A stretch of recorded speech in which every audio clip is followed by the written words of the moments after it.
sister, to Welcome. another episode of Pink Cafe Unfiltered. I'm so excited today to be joined by a wonderful guest. But first of all, how are you feeling? Feeling good? I'm feeling great. How's your heart? My heart is amazing. How's your It's soul? whole. My soul is getting better. It's healing by the minute. I love it. That's what's going to be the theme of this episode. I feel it. Because our guest is so special to me. Not only I've seen her journey in the media world as a journalist, as a writer, and then as a poet, but also she has this soul, this beautiful soul, this heart that she puts into every single work that she does. And without further ado, I love to introduce our guest, Davina Ferreira. Ladies, thank you for having me. Por fin. At the studio, because we've done things together before, but it was like during the pandemic. It was at home. It was super fun. I love that. Yeah. But I'm like, when I'm gonna be at the studio again? Yes. Yeah, and every time we were recording, you were out of town, or it was just like. But I have this feeling that this was the day that we were supposed to record. Yeah. This was the day that you were supposed to be here. New studio, which I love. So yes, perfect. Thank you so much. Welcome to our new casita. Thank you. I'm so super, happy super to be excited. here. Welcome, Thank you. welcome. You have been, there for us since day one. You believed in us, like when we were just like getting started. I think we were just doing the actual podcast from home, and then you always been there for us. And we love you because you are like a goddess. You're like a fairy. You're just like appear, like una hada madrina, y make things happen and everything. So thank you for being here. But let's get started because I have so many questions and so many things. Yes. I know. Get going.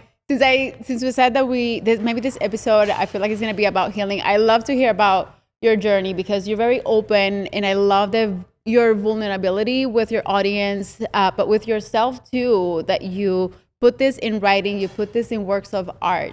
So I feel like that's a great way to kick this off.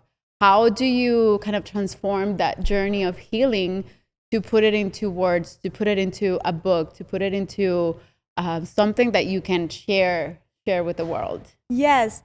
So for a little background story, when I grew up in Colombia, in Medellin, in the 80s and the 90s, it was a very difficult time back then. Now, guys, go and visit. It's amazing. Oh, yes, please go visit our country. Thank you, Colombia.com. Yes, but back then, you guys know it's very difficult. Plus, personal things in our family and mental health. And for me, even then, as a teenager, just books and creative writing, I feel saved my life. It could have been the other way around through, like teenagers, you can take the wrong turn. Mm-hmm. But for me, like I just took refuge in books, in literature, in creative writing.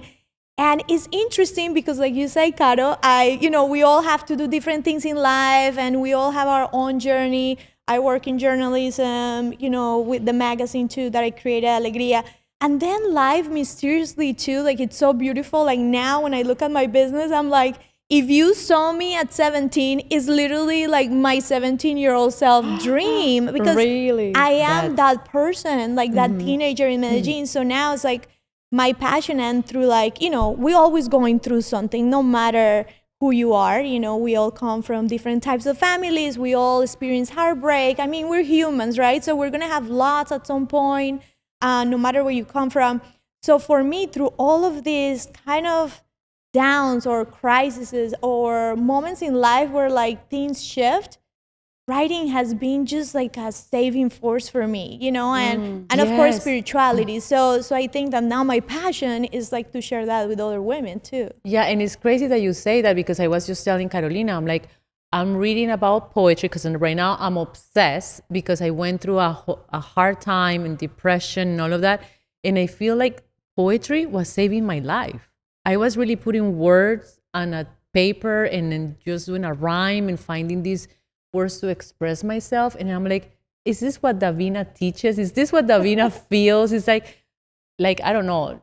Hay un verso como que te quita el aliento y cosas así. Y eso es lo que yo siento a veces con la poesía. Es como que, oh my God, this is really real. And then you like you're saying, like it saves almost your life, I think that's so amazing. Yes, and I think that's the beauty of art, as you know, like when you're creative, turning something that could be dark and difficult into art, into something beautiful. I think that's the gift of art and creativity. So I think that's what I said, creativity. And most people believe creativity is just being an artist, but I think nowadays we get creative even how we live our lives. Like, I think that's the biggest form of creativity, you know, how we choose to kind of design our lives and how we live life every day. I mean, that's the biggest poetry. Your own story. See, you're doing a poem already.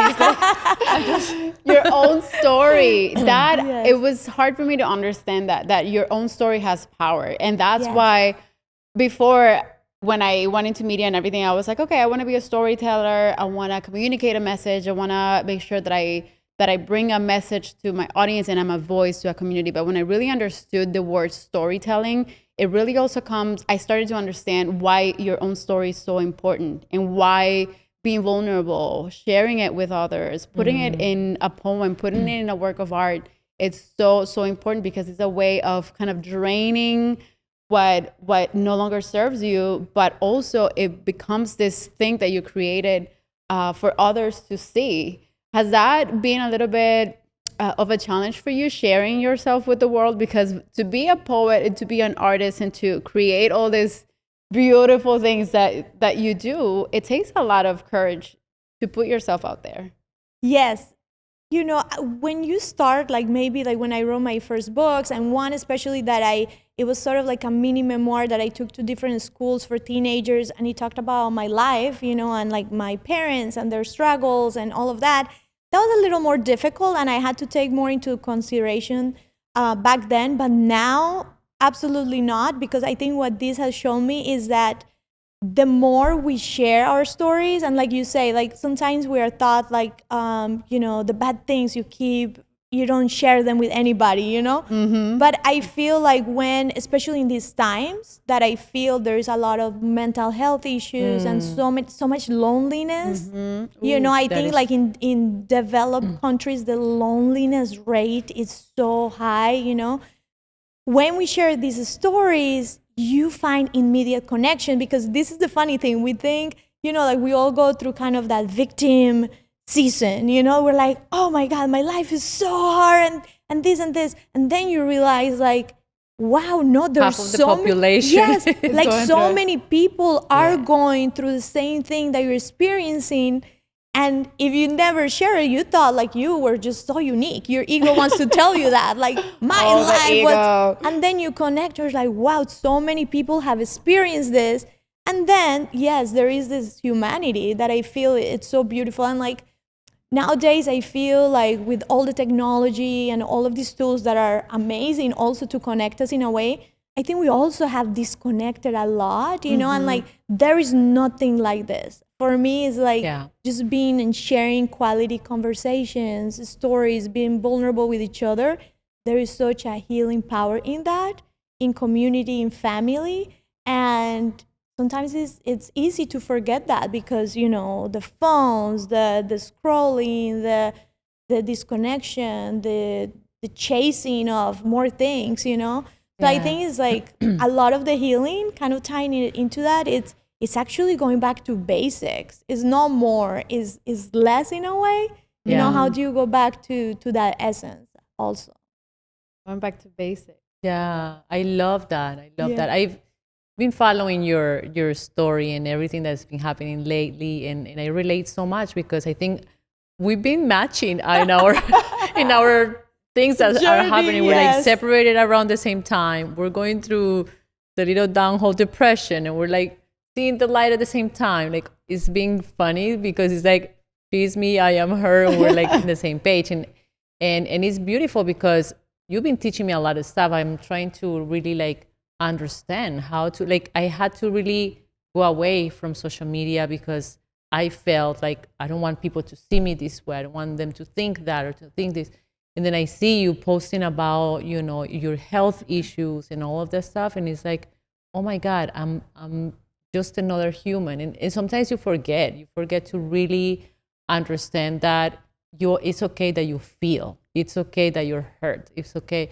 And it's okay to share it and to tell the people, because then they're going to be, and then now a lot of people ask me when I don't post, they comment like, hey, where are you? What's happening? Or what's happening? Where is your sister? Like, they knock on our door, and then we're like, oh my God, maybe something that we do or we say can help them, like, as much as you've been helping your community, I'm sure. Yes, and it's interesting because once again, there is that kind of way where, like, on social media, we all want to, it's a curated feed, of course, and you also don't want to people be pitying you for what you're going through. But I do think that is important, especially like, when you are a CEO of a company, when you're a leader in like any field, sometimes it's like you're not, it's somehow like you're not granted these human things in a way. And like for me too, like going through this whole new season, it was like I slowed down a lot with work. I mean, my company was moving, I have an amazing team, but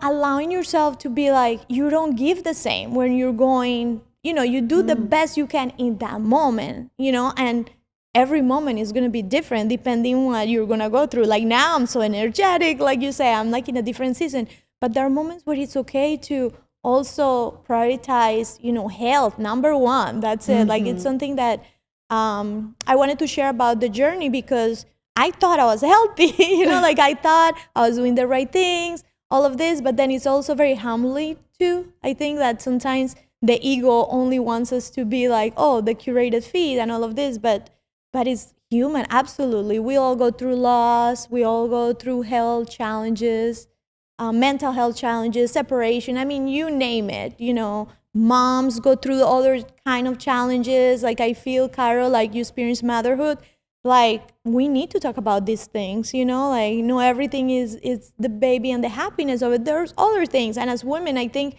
it's important to know that this is real and that we go through these things, and it doesn't make us less because we go through them.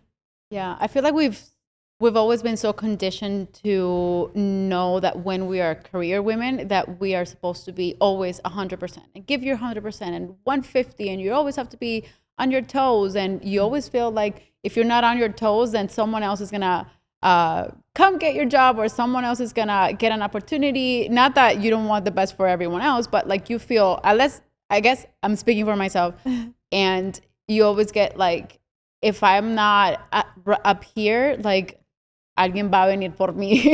See, like you're not relevant anymore. You're not relevant. Yes. Maybe it's the career that we're in and things like that. But that happened a lot to me when I was freshly postpartum and I just had my baby. And I really, the first couple of months, it took me a while to connect. And I'm very open about this. My husband knows it. My mother-in-law, everyone. Because it's hard when you go through any transition in life, being motherhood, moving from one city to the other, going through separation or something like that. When your life switches, you also have to be okay with the new you, with the changes, and being open to accepting that new you, that is not the one that's giving 100%, that is not the one that everyone expects, or that you think that everyone expects, because sometimes it's not even that people expect something from you. You expect to perform or to be the same way that you've done it for, 20, 30 plus years, So I love that you're also so open about the switch and this vulnerability. Like, hey, I am still me.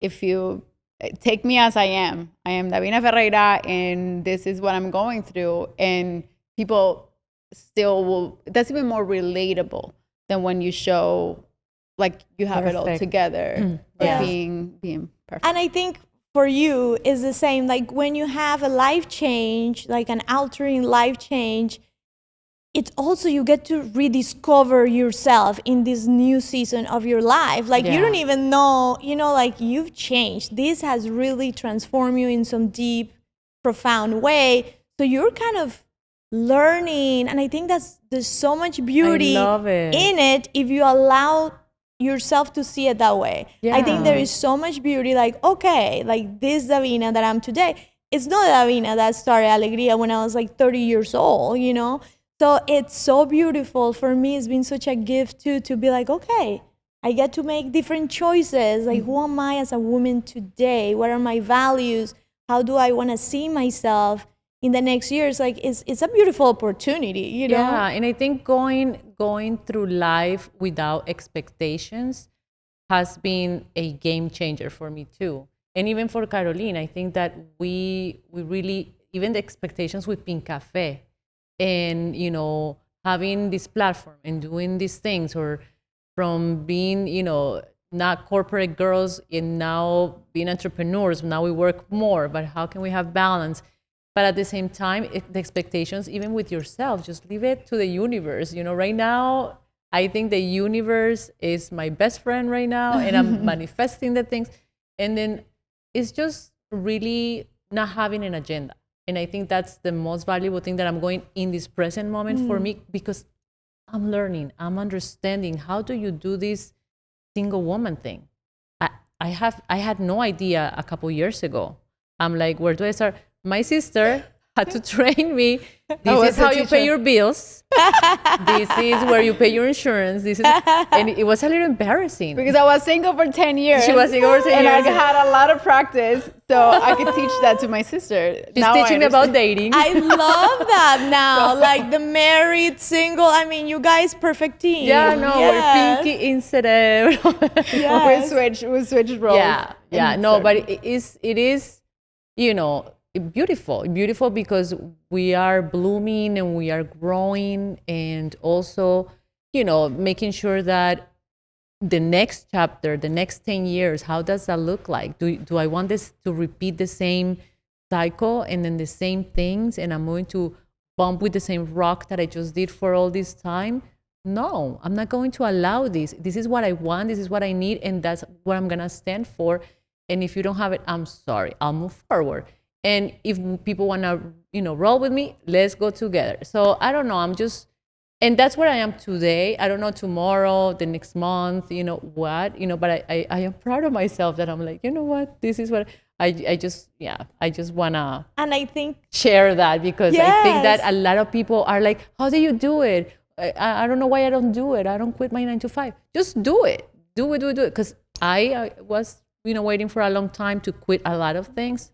And then it gets to a point where you have to just make the decision. And life is so wise. La vida es sabia. You know, and sometimes I think something I learned through this process is like, sometimes women, you know, or certain type of women, we love control. You know?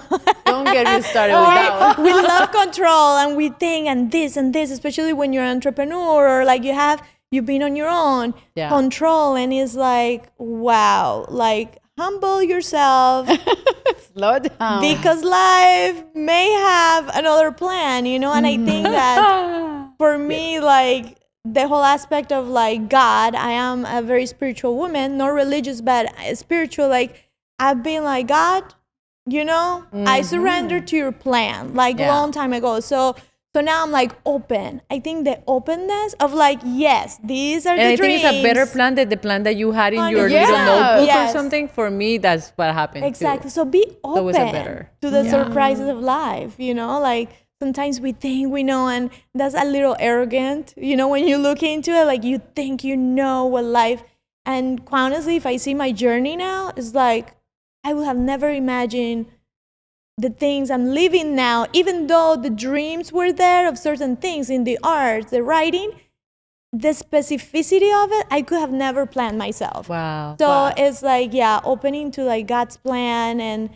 and la sabiduría de la vida. I think it's key. Would you say your idea of the American dream has changed? Because I know this is something very important for you and for us immigrants, or for whoever got to this country with an idea and a dream in mind. Is it different from when you arrived to this country to now? Caro, this question. The American dream. Let's see. Okay. Tell me about your American dream. Comencemos. Dos puntos. Dos puntos. Yes. Because now I'm able to see a lot of things that when I was younger, you know, and you come here with a dream, and this country is so beautiful. If you work hard and you are disciplined and consistent, you can accomplish a lot. And I'm very grateful to this country, of course, for everything. I built my career in the arts, you know, only that. Like, there are very few countries in the world where you can make a living doing what I do, you know? So I am very grateful for that. With that being said, I think there's also aside to all of that, with places the value of yourself in what you have, right? That very materialistic approach to life that I don't resonate with. I never have, but more than ever, I really don't believe that having more and more and more success and more titles, and I will be happy when I win this, when I get there, or when I have this, or when the new car.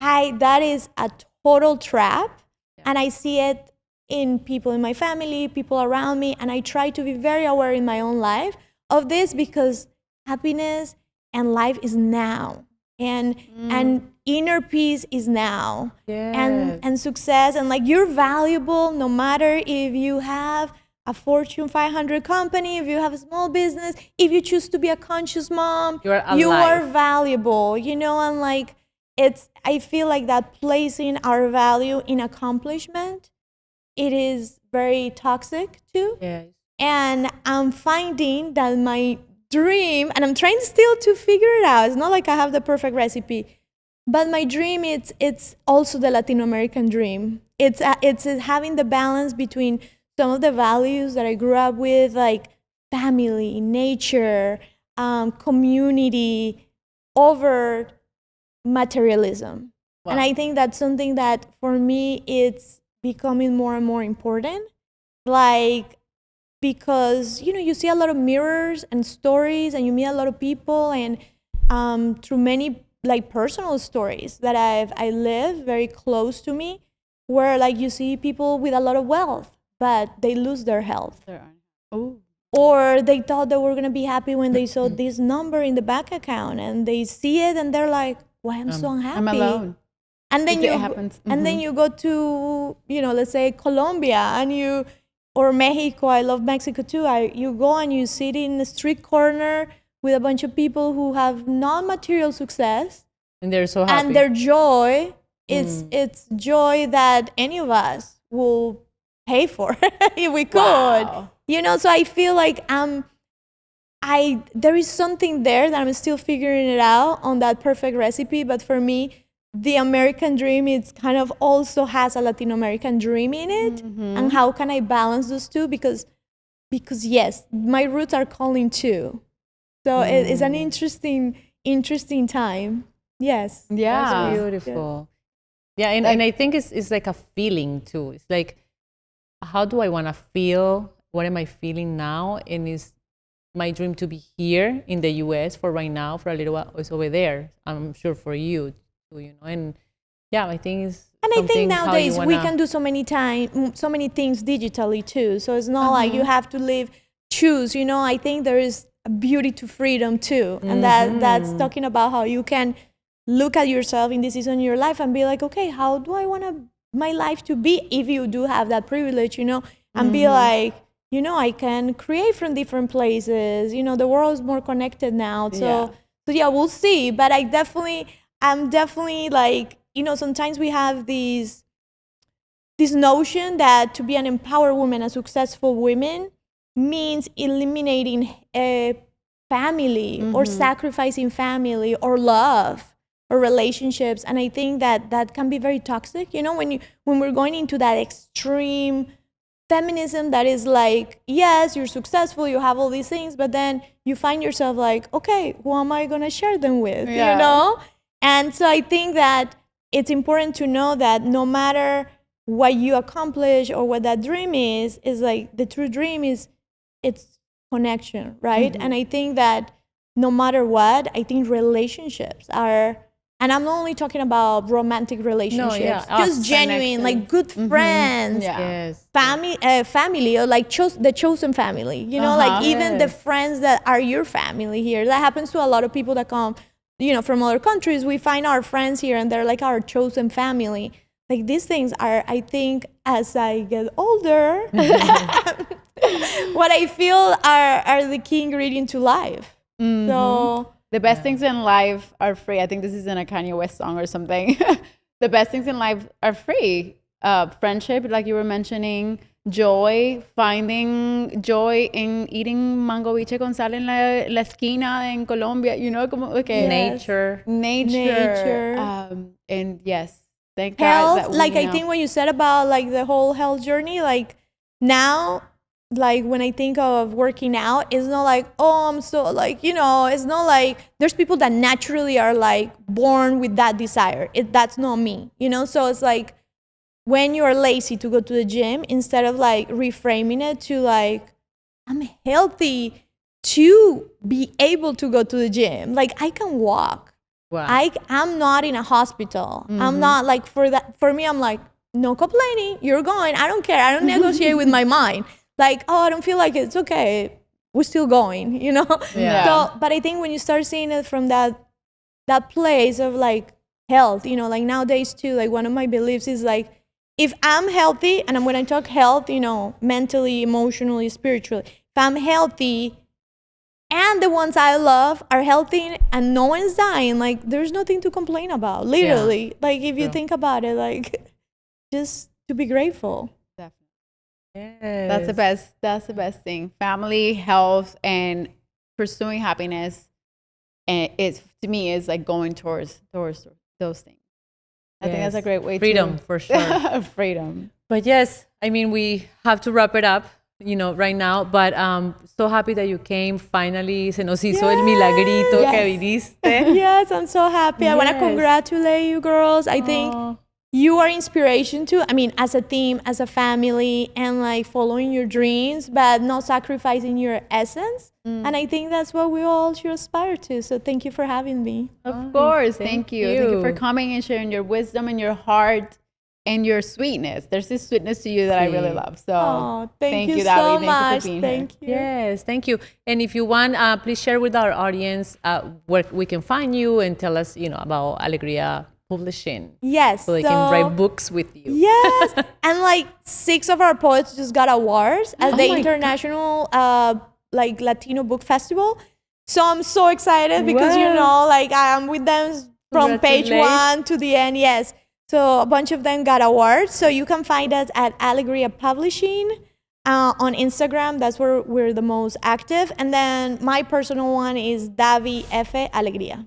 Perfect. Well, thank Beautiful. you so much for coming. Por favor, no seas una extraña por aquí. No, Es tu nunca. casita. No, yo feliz, You yo can come feliz. Me vuelven anytime. y me invitan, acá estoy. Claro. Buenísimo. Tenemos mucha tela por cortar, tenemos mucho de qué hablar, Sí, así que sí. te esperamos una próxima. Gracias. Muchas Yes, gracias. Thank you. Mwah.